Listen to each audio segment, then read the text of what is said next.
quand j'étais petit, autant mes petits copains aimaient le football ou les voitures, et moi j'étais fasciné par la nature qui m'offrait l'horizon d'une forme d'exotisme. Voilà, j'étais fasciné par les serpents, les rapaces, toute cette faune sauvage discrète et fragile, et j'ai eu la chance de faire de ma passion un métier.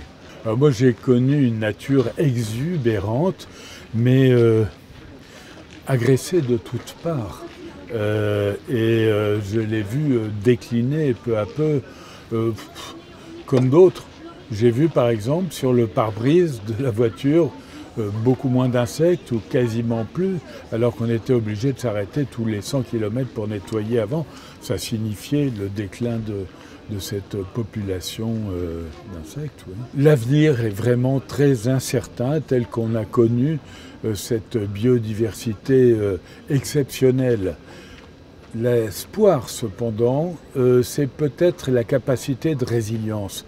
C'est-à-dire que dès qu'on laisse la nature un peu en paix, voire on l'accompagne pour un espoir de renaissance, on constate des résultats. Et là, c'est ce qu'il faut espérer, à ceci près qu'on est confronté pour la première fois à la question climatique.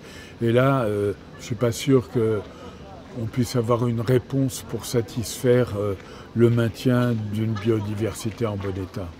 Moi, j'attends un véritable engagement, mais pas simplement sur des grands principes.